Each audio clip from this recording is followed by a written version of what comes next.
ఇక్కడ పురాతనమైన బాయ్ అంటే ఇది. మరి నేను హాయ్ చెప్పు ఏహే నీకు వీడియో కూడా తీయరాదు. Hello everyone, welcome back to my channel. ఈ రోజు అయితే మంచి మంచి వీడియోస్ మీ ముందుకు తీసుకొచ్చాను. ఒకసారి మన ఛానల్లోకి పోయేసరికి లైక్ అండ్ షేర్ సబ్స్క్రైబ్ చేయడం మర్చిపోకండి. ఇదేనండి లొకేషన్, రాములవారి గుడి. నాకైతే చాలా చాలా బాగా నచ్చిందండి. ఒక పల్లెటూరు లాగుంటుంది. ఎంతో అద్భుతమైన లొకేషన్ అంటే ఇదే అనిపించింది. నా వీడియోలో క్లారిటీ లేకపోవడం మీకు అలా అవపడుతుంది, కానీ నేనైతే లైవ్ గా చూసాను కదా ఎంత బాగుందో. ఇక్కడైతే కొన్ని విగ్రహాలు ఉన్నాయి. ఆ విగ్రహాలు చాలా పెద్దగా ఉన్నాయి, చూపెడతాను తర్వాత. నేను ఇక్కడ ఉండే ఒక పెద్ద అడిగాను, ఎప్పుడో దశాబ్దాలుగా ఇక్కడ ఉందంట ఆ బాయ్ గురించి కూడా చెప్తాను. ఈ రోజు అయితే నేను షూటింగ్ వచ్చినట్టు లేదండి, బయట వంటలకు వచ్చినట్టే ఉంది. ఎందుకంటే చూడండి ఎలా కూర్చున్నాను. షూటింగ్ వచ్చిన అన్నాడు, ఏంది అలా కూర్చున్నాడు అనుకోకండి, ఎందుకో చెప్తాను వివరంగా వినండి. యాక్చువల్లీ స్టార్ట్ అయ్యేది షూటింగ్ 9 కి. యాక్చువల్లీ మాకు షార్ట్ పెట్టింది 12 కి. 12 కాస్త లంచ్ బ్రేక్ చేసేసారు. మేము లంచ్ చేసిన తర్వాత అప్పుడు మాకు షూట్ స్టార్ట్ అయింది.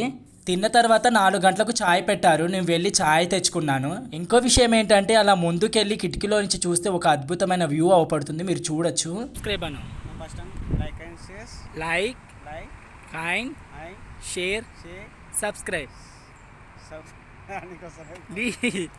ఛాయ్ అయితే ఇంకా రెడీ కాలేదు. అన్న అన్నాడు అలా బయటికి వెళ్ళిరా, అంతలోపు అవుతుందంటే సరే అని నేను ఆ చెరువుకి వెళ్ళి వెళ్ళాను. ఇదేనండి చెరువు. గోడ దునికి వెళ్దాం అనుకుంటే కుదరలేదు. ఇక్కడైతే ఎక్కడ చూసినా రక్తపింజర పాములు ఉన్నాయి. నాకు ఒక పాము అవపడింది, నేనైతే చాలా భయపడ్డాను. కానీ అవి సడన్ గా మనల్ని అటాక్ చేయవు, మనల్ని చూసి అవి పారిపోతాయి. మొత్తానికి అయితే ఛాయ్ అయింది. ఛాయ్ తెచ్చుకొని అలా కూర్చొని హ్యాపీగా తాగాను. తాగిన తర్వాత షూట్ స్టార్ట్ అయింది, మీరు చూడొచ్చు ఇక్కడ.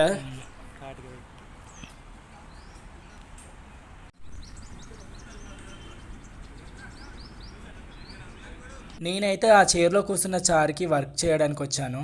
ఇప్పుడైతే మనం విగ్రహాన్ని చూద్దాం పదండి. కానీ రాముని విగ్రహం ఇంత అద్భుతంగా నిర్మించారో చూడండి. రాముడి ఎదురుగా హనుమాన్ కూడా ఎంత చక్కగా ఉన్నాడో చూడండి. రాముడికి నమస్కరిస్తూ ఇలా మోకాలపై ఉన్నాడు, చూడొచ్చు మీరు. ఎవరికైనా ఈ గుడి చూడాలనుకునేవారు, విజిట్ చేయాలనుకునేవారు నా కామెంట్ లో టైప్ చేయండి, నేను లొకేషన్ తో సహా పెడతాను. ఓ తాత, అంకుల్ తిన్నవా? హాయ్ చెప్పు. వీడియో నేను ఇంకొక గుడి చూపెడతాను, అది కూడా చాలా బాగుంది. కానీ లోపలికి వెళ్దాం అనుకున్నా కానీ అక్కడ ఎవరు లేరు, మళ్ళీ ఏమన్నా అంటారని బ్యాక్ వచ్చేసాను. అక్కడ ఆవులు, చల్లని గాలి, చెట్లు ఎంత అద్భుతంగా ఉందంటే నాకు చాలా నచ్చిందండి, చాలా చాలా నచ్చింది. ఇంకొక విషయం ఏంటంటే ఇప్పుడు మనం బాయ్ దగ్గరికి వెళ్దాం పదండి. పురాతనమైన బాయ్ అంట అది. ఈ బాయ్ వచ్చేసి రాజుల కాలందంట. ఆ వాటర్ తాగితే వాళ్ళ హెల్త్ చాలా బాగుండేదంట. ఆ వాటర్ అంత పరిశుద్ధంగా ఉండేదంట, మన ప్రతిబింబం కూడా అందులో అవపడేదంట.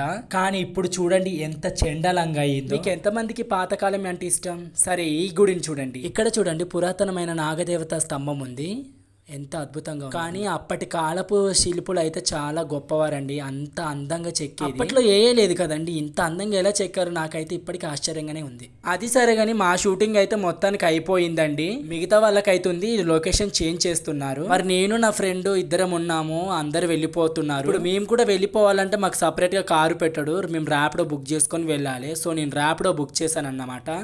మొత్తానికి అయితే ర్యాపిడో అన్న వచ్చేసాడు. నేను నా ఫ్రెండ్ అయితే ఎక్కినాం.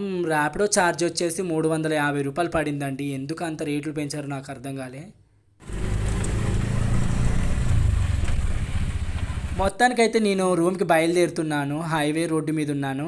ఏంటోనండి ఆటోలో వెళ్తుంటే ఏదో తెలియని ఆనందం, ఆ చల్లని గాలి, ఆ వ్యూ ఎంత అందంగా ఉందో. ఈ రోజు వీడియోకి అంతేనండి. మిగతా వీడియోలో మంచి మంచి వీడియోస్ తీసుకొస్తాను. తప్పకుండా నా వీడియోస్ చూస్తూ ఉండండి, షేర్ కూడా చేయండి. మళ్ళీ వీడియోతో మళ్ళీ కలుస్తాను. బాయ్.